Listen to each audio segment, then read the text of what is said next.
El hecho es que el creyente vive ya hoy dentro del reino de Dios y lo hacemos, hermanos, dentro de un mundo que nos es antagonista. También habitando en un cuerpo que nos es contrario, hermanos, y teniendo un enemigo que atenta contra nuestra alma. Entonces, en ese sentido es que estamos virtiendo muchas de las cosas que estamos diciendo acá. Estamos ya viviendo en el reino de Dios y dentro de las cosas que hemos querido transmitir, hermanos, está el hecho de que hemos de aprender, tenemos que aprender a amarnos a nosotros mismos, no en el sentido en el que el mundo nos lo enseña, hermanos, no tampoco en el sentido en que nuestro razonamiento nos lo enseña, sino amarnos santamente.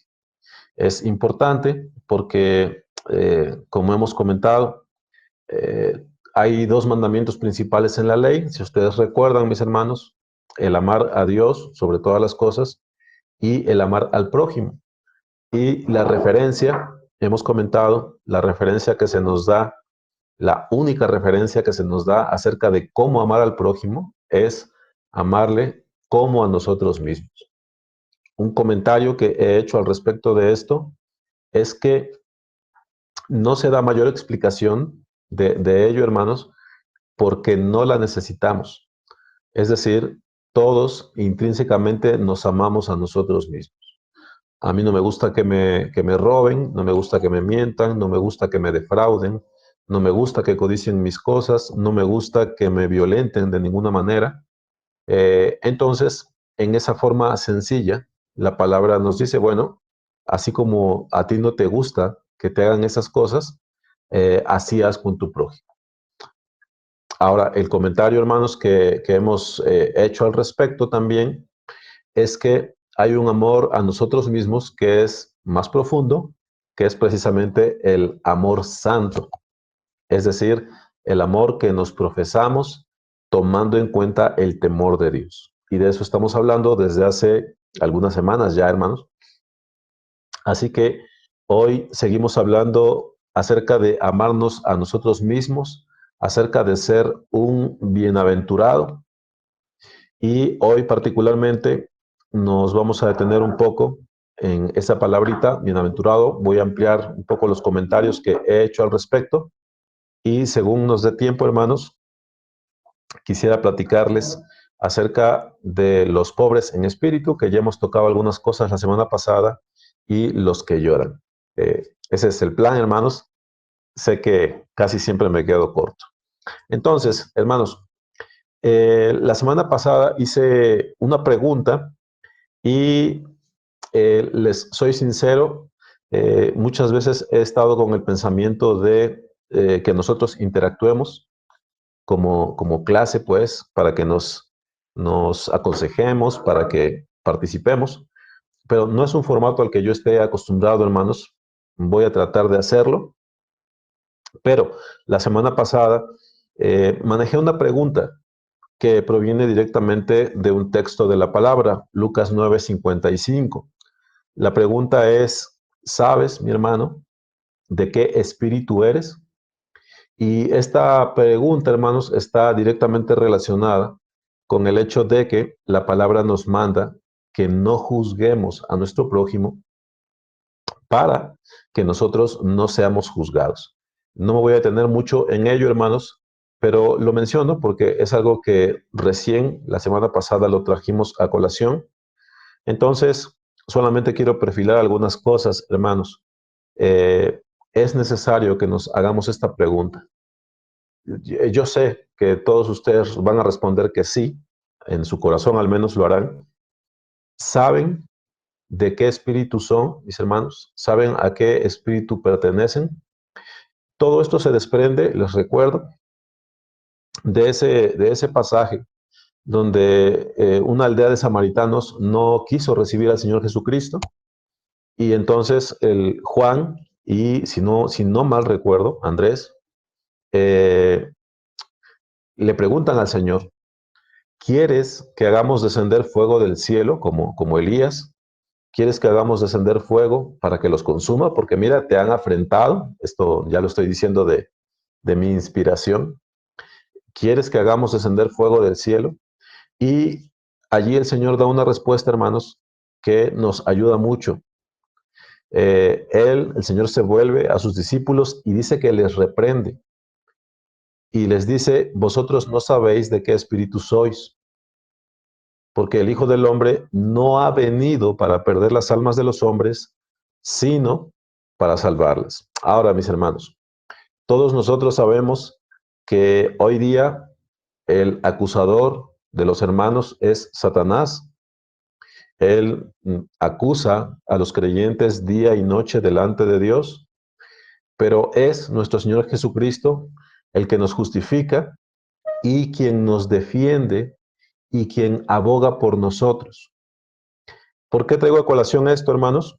Lo traigo a colación en el dicho de que no juzguemos para no ser juzgados, hermanos, y esa es una forma de amarnos a nosotros mismos, no juzgar para no ser juzgados, no desechar pues a los hermanos para que no seamos desechados. Y traigo a colación el oficio de Satanás, hermanos, que es el acusador de los hermanos delante de Dios, y traigo a colación el oficio de nuestro Señor Jesucristo, quien en un contraste muy marcado, hermanos, nos justifica y aboga por nosotros. Entonces, el texto nos dice que nuestro Señor Jesucristo no ha venido para perder las almas de los hombres, sino para salvarlas. Ahora, todos comprendemos, hermanos, la afirmación del versículo. Es bastante sencillo, digo yo, para nosotros, pero el texto, hermanos, no busca solamente que nosotros comprendamos esa parte, esa afirmación acerca de para qué ha venido nuestro Señor Jesucristo. En realidad, hermanos, la intención del texto es que nosotros abracemos también el sentir de Dios al respecto de los hombres. Y no sé cómo enfatizar la importancia de esto en el contexto del tema que estamos tratando o que hemos estado tratando, hermanos. No debemos juzgar para no ser juzgados.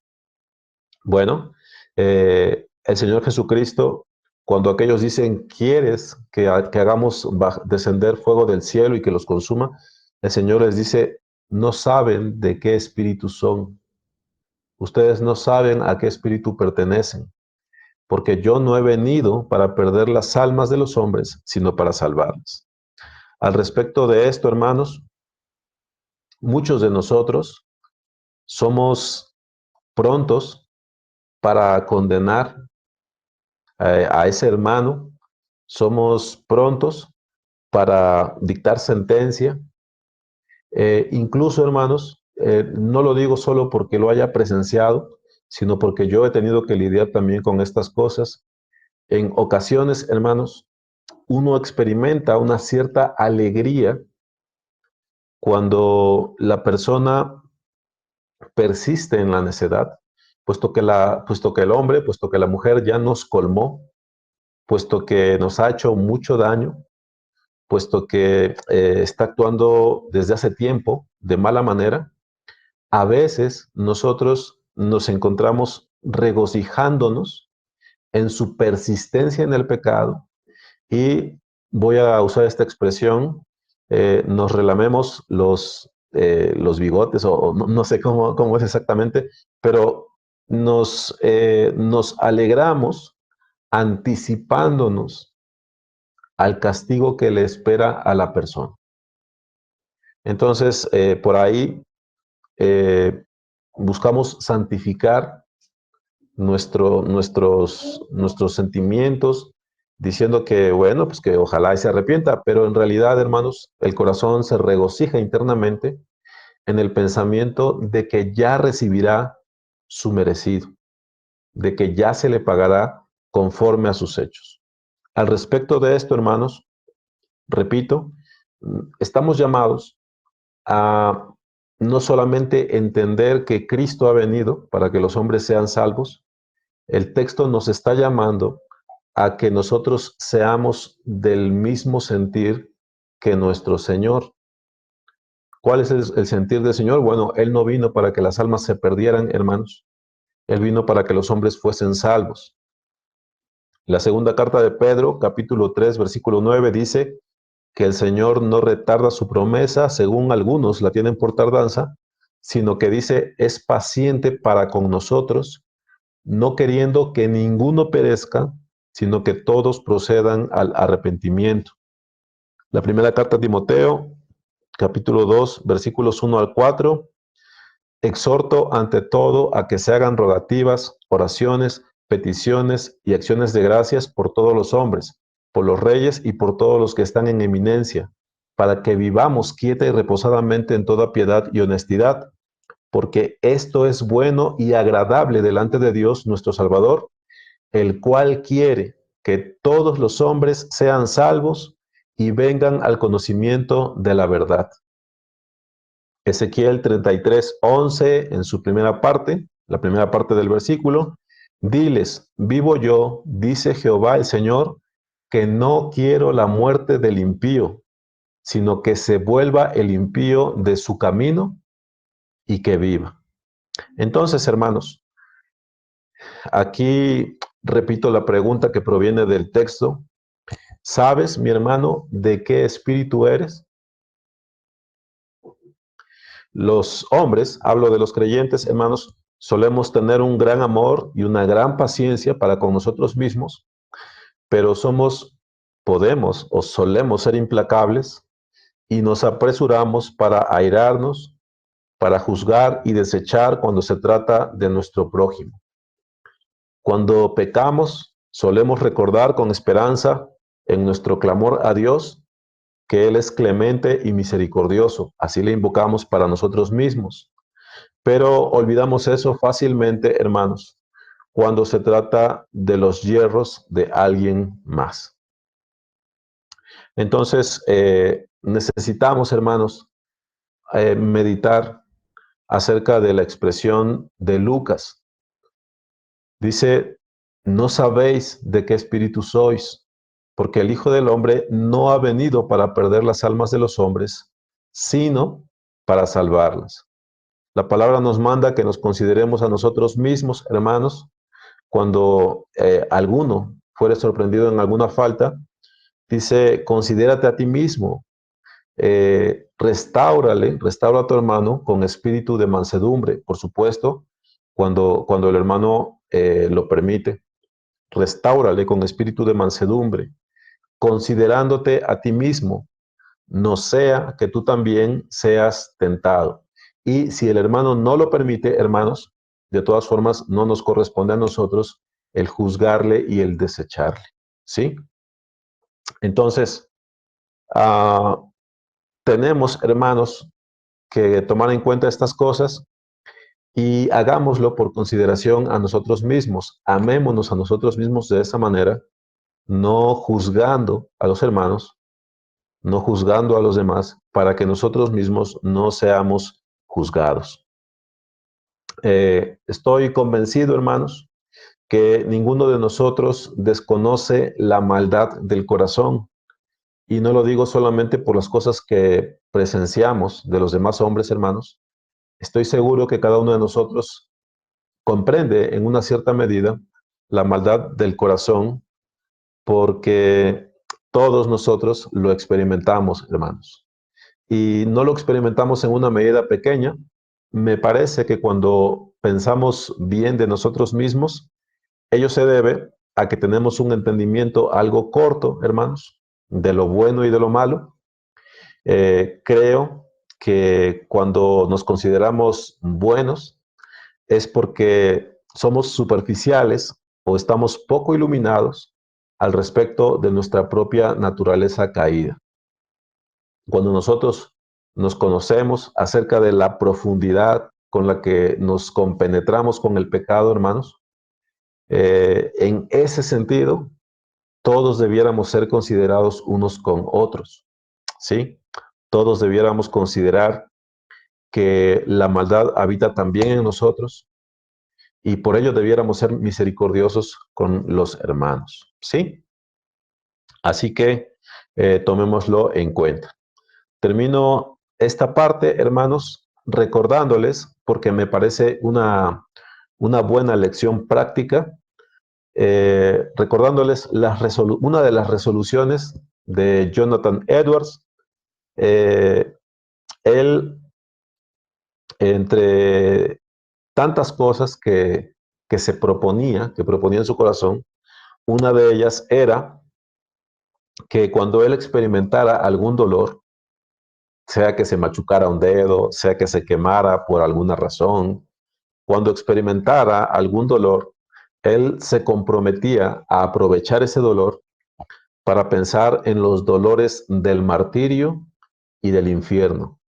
Del martirio, por cuanto hay hermanos que, a diferencia de muchos de nosotros, han padecido en su cuerpo por la causa de nuestro Señor Jesucristo, y se comprometía a pensar en los dolores del infierno, porque este es descrito como un lugar de tormento y de tormento eterno. Entonces, el propósito de Jonathan Edwards, al proponerse estas cosas, hermanos, era precisamente el tener presente la condenación, el tener presente el castigo por el pecado y, por supuesto, ya ahondando en ello, hermanos, esto nos puede llevar a la misericordia para con nuestro prójimo, porque ese es el pago por los pecados. Y es imposible, pensando así, que nosotros nos alegremos porque al hombre se le pague de esa manera. Si nosotros pensamos cuando experimentamos dolores en el infierno, hermano, entonces nos será más difícil el levantarnos para condenar a los hombres, el desear en el corazón que Dios les retribuya de esa manera. ¿Sí, mis hermanos? Entonces era una de las resoluciones de Jonathan Edwards. ¿Sí, mis hermanos? Bueno, entonces recordemos de qué espíritu somos. La semana pasada, pues, empezamos a hablar acerca de amarnos a nosotros.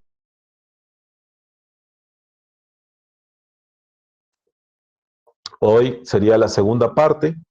Eh, el título sería, por cierto, hermanos, ámate a ti mismo, sé un bienaventurado, los pobres en espíritu y los que lloran.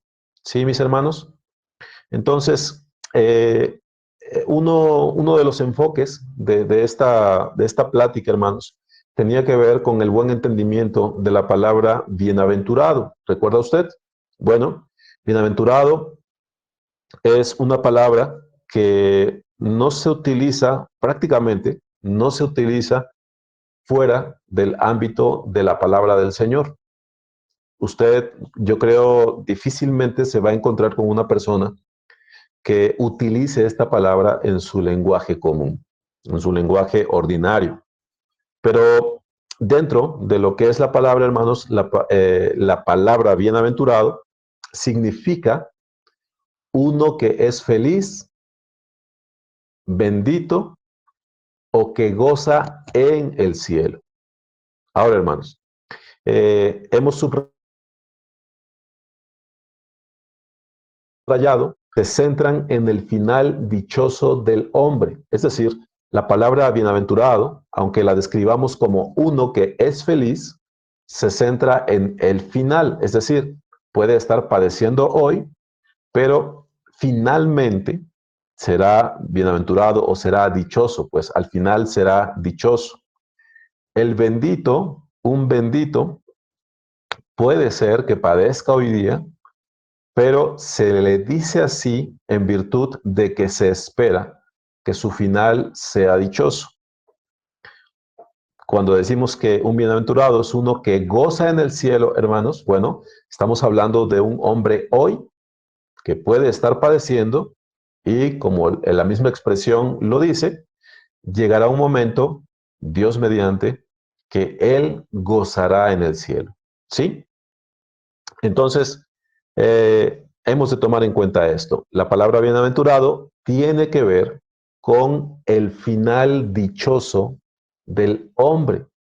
Ahora, la palabra que se utiliza en español, bienaventurado, hermanos, en su construcción se puede descomponer como el que se aventura bien. ¿Sí, mis hermanos? Repito, no es tan profundo, pero bienaventurado se puede también decir el que se aventura o el que se aventuró bien. Ahora, he comentado que hay una dificultad, una contrariedad que nos puede hacer ruido, y es que la palabra aventura no tiene una buena fama con nosotros, ¿verdad? Nuestro uso del lenguaje.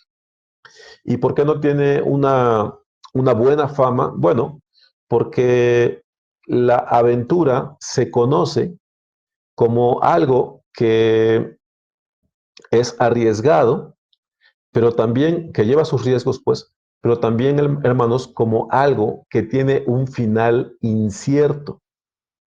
Es decir, si, por ejemplo, hablamos de las aventuras de Tom Sawyer, por ejemplo, o de las aventuras para los que son de la década de los 70, las aventuras de Calimán, no sé, o de Superman, no sé.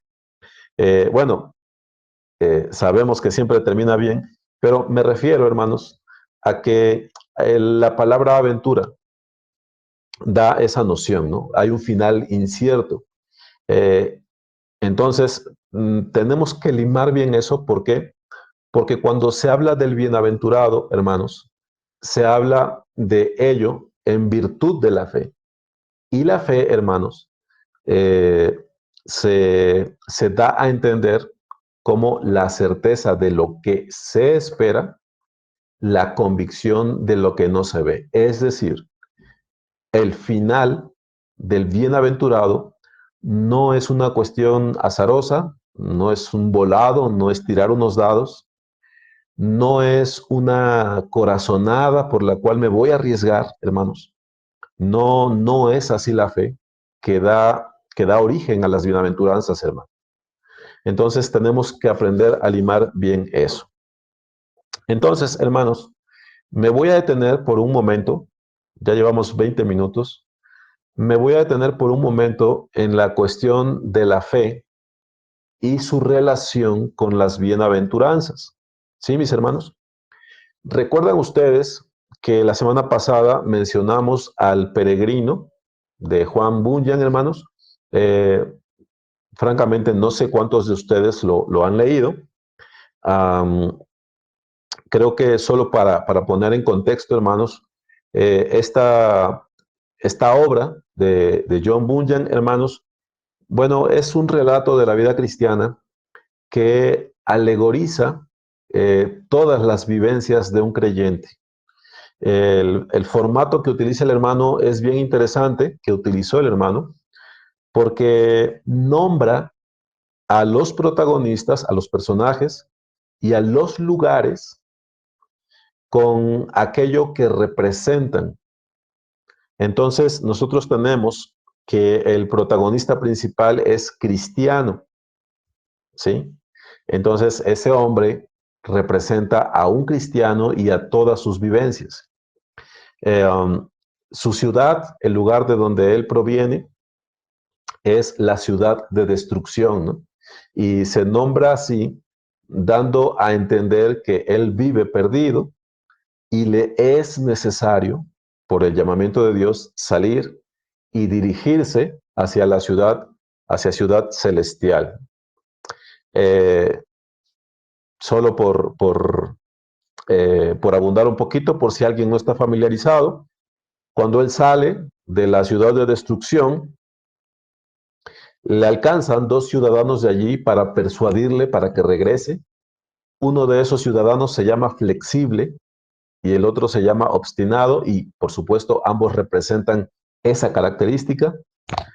Flexible, eh, finalmente, no finalmente, sino que por un momento accede a acompañarle porque su nombre es Flexible. Entonces, Cristiano le da a entender todas las promesas que hay, las bonanzas de Dios. Entonces, Flexible se anima Pero cuando vienen más adelante las aflicciones, siendo flexible, siendo impresionable, él abandona la carrera, abandona el camino, ¿sí? Y obstinado, desde el principio, se obstina y se vuelve. Bueno, ¿por qué vuelvo, hermanos, a la mención del peregrino de John Bunyan? Bueno, ciertamente se puede decir que este libro narra las aventuras, voy a decirlo así, o peripecias o vivencias del cristiano.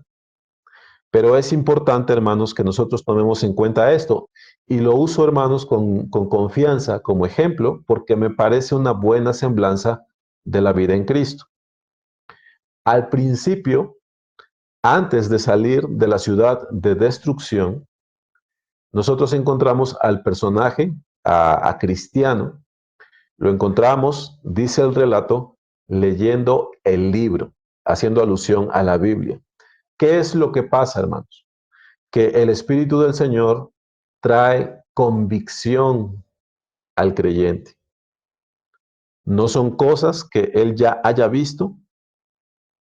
Muchas de las promesas que están allí, las promesas no son algo que él ya haya visto, pero hay un testimonio de la verdad en el Evangelio y en base a esa persuasión, que es una de las acepciones de la palabra fe, firme persuasión, cristiano es convencido y él sale, sí, sin saber los riesgos, sin saber las vivencias que le esperan, pero sí entendiendo cuál es la recompensa de los justos.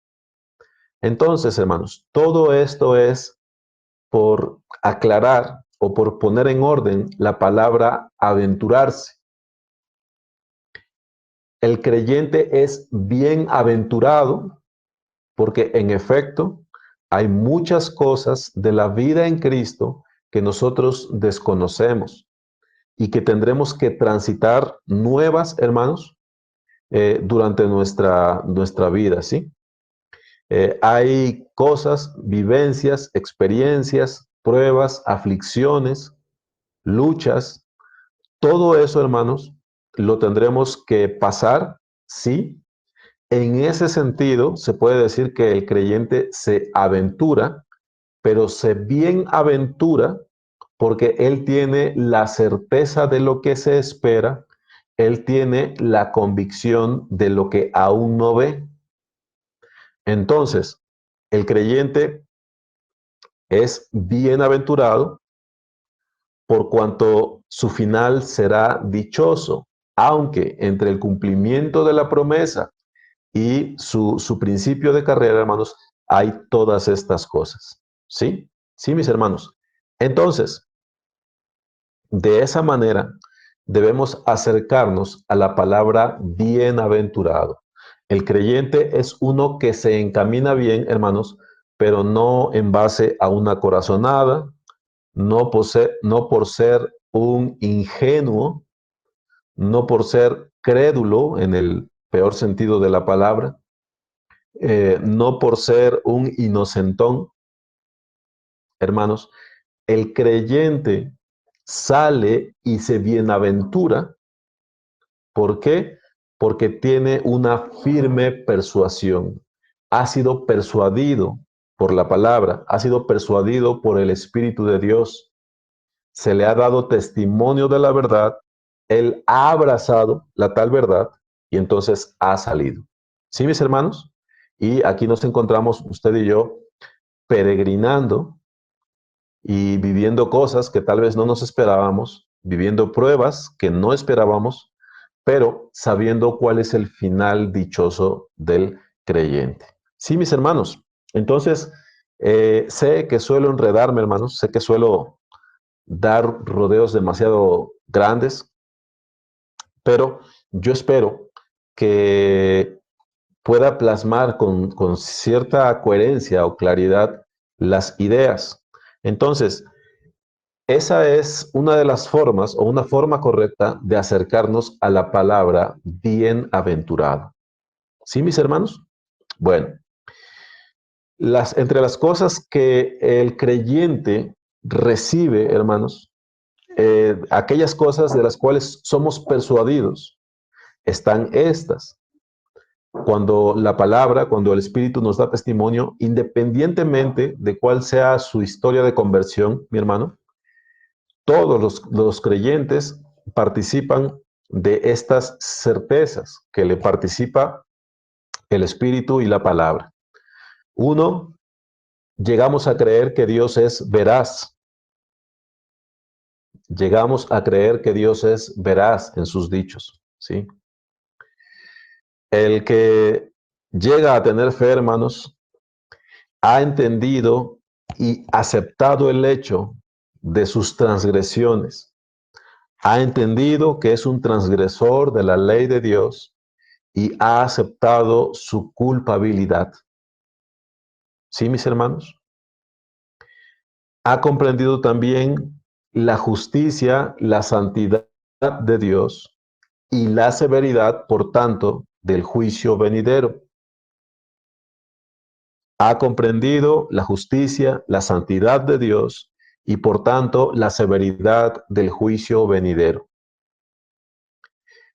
Y también, por supuesto, hermanos, aquel que ha recibido el Evangelio de nuestro Señor Jesucristo ha comprendido la justicia de Dios en Cristo Jesús. ¿Sí, mis hermanos?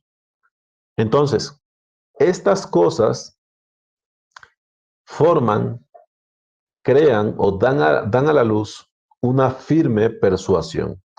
Todos estos elementos, siendo recibidos por el hombre, conforman una persuasión, es decir, la verdad me ha persuadido y entonces, en virtud de ella, yo empiezo mi peregrinar. En el libro de Bunyan se maneja como un viaje, bueno, eh, muy bien ilustrado, diría yo. En el caso nuestro, hermanos, saliéndonos del ámbito de ese escrito, de esa novela, eh, bueno, nosotros nos podemos quedar en nuestra ciudad, nos podemos quedar en nuestra casa, pero sin duda nos volvemos peregrinos y extranjeros en este mundo, ¿sí? Entonces, hemos de tomar en cuenta estas cosas. El creyente, pues, no se guía por una corazonada, por una sugestión, por fanatismo. Él ha sido persuadido por la verdad. ¿Sí, mis hermanos? Entonces, salimos en pos del supremo llamamiento.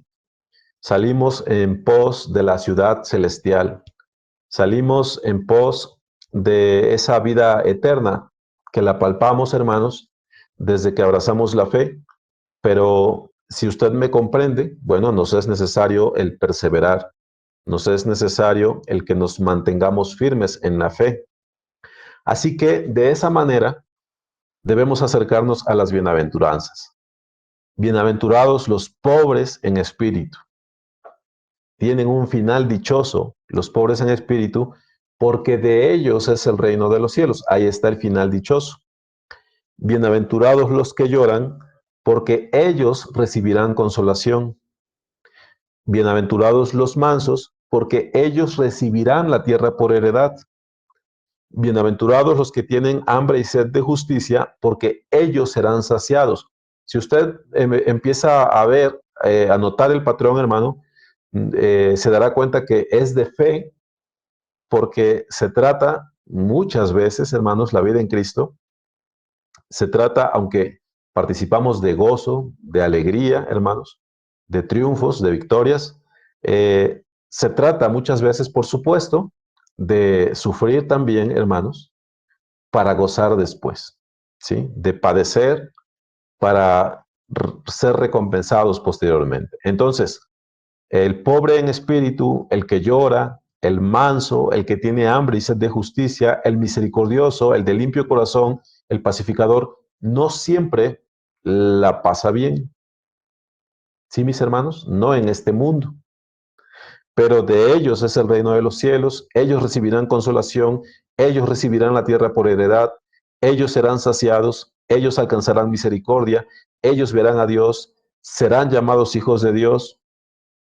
de ellos es el reino de los cielos, y dice finalmente, gozaos y alegraos porque vuestro galardón es grande en los cielos, porque así persiguieron a los profetas que fueron antes de vosotros. ¿Sí, mis hermanos? Entonces, las bienaventuranzas pueden ser sancionadas como venidas de la fe.